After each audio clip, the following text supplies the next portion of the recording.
Bonjour, ici le podcast de la spécialité Histoire, Géographie, Géopolitique et Sciences politiques du lycée Pastré-Grande-Bastide à Marseille. Aujourd'hui, pour vous faire découvrir notre discipline et vous donner les clés de compréhension du monde, nous allons parler sport et politique. La question que nous allons traiter est: comment le sport s'affirme-t-il comme un élément de soft power dans l'histoire?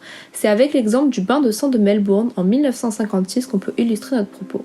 Le bain de sang de Melbourne est un épisode des Jeux Olympiques d'été de 1956, se déroulant à Melbourne en Australie, dans un contexte assez complexe.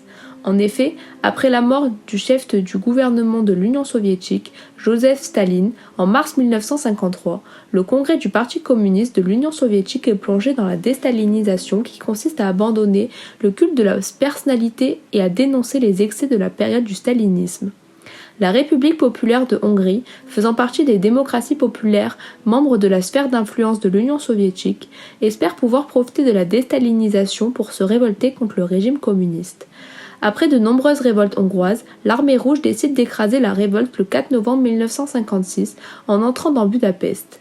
Pendant l'insurrection de Budapest, les révolutionnaires enlevèrent l'emblème stalinien et utilisèrent ainsi le drapeau troué au milieu comme symbole de la révolution. Pendant quelques mois, le nouveau régime décida de remplacer le blason avec les armes mineures sans la couronne sur le drapeau.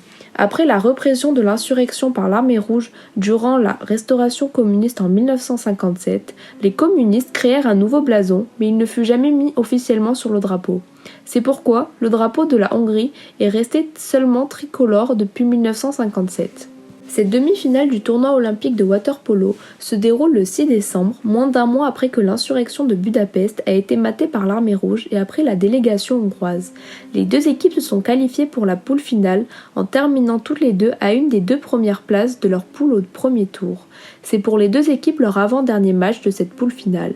La Hongrie est alors en tête du classement avec 6 points sur 6 possibles, elle est la seule équipe qui a gagné tous ses matchs. Une victoire de la Hongrie assure l'or ou l'argent à celle-ci et écarte définitivement l'Union soviétique dans la course pour le titre olympique. Au cours du match, le joueur soviétique Valentin Prokopov donne un coup de tête au joueur hongrois Ervin Zador qui avait déjà marqué 2 buts. Les deux équipes en viennent aux mains et plusieurs joueurs sont blessés dans la piscine au point que l'eau serait devenue rouge. La police australienne doit intervenir pour éviter le lynchage de l'équipe soviétique par les spectateurs. La Hongrie finit par remporter le match 4-0 et ramènera la médaille d'or en gagnant son dernier match de la poule le lendemain contre la Yougoslavie.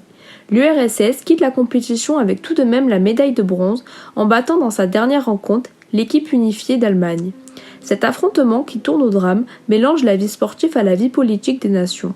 En effet, la Russie avait bien l'intention de mettre un terme à la domination hongroise dans ce sport, et les Hongrois étaient déterminés plus que jamais à gagner ce match pour venger leur nation de l'insurrection de Budapest. Après le match, sur les 112 membres hongrois qui sont partis à Melbourne, seulement 44 entreront en Hongrie, les autres étant menacés de représailles par le gouvernement pro-soviétique. Cet événement marquant l'histoire du sport olympique fut repris dans le monde cinématographique quelques années plus tard.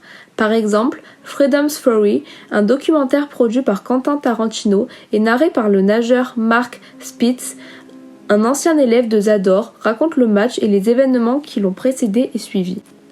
Cet événement peut être rapproché avec le printemps de Prague de 1968, auquel par la suite l'armée soviétique et leurs alliés envahissent Prague, la capitale de la Tchécoslovaquie, pour stopper le mouvement de libération du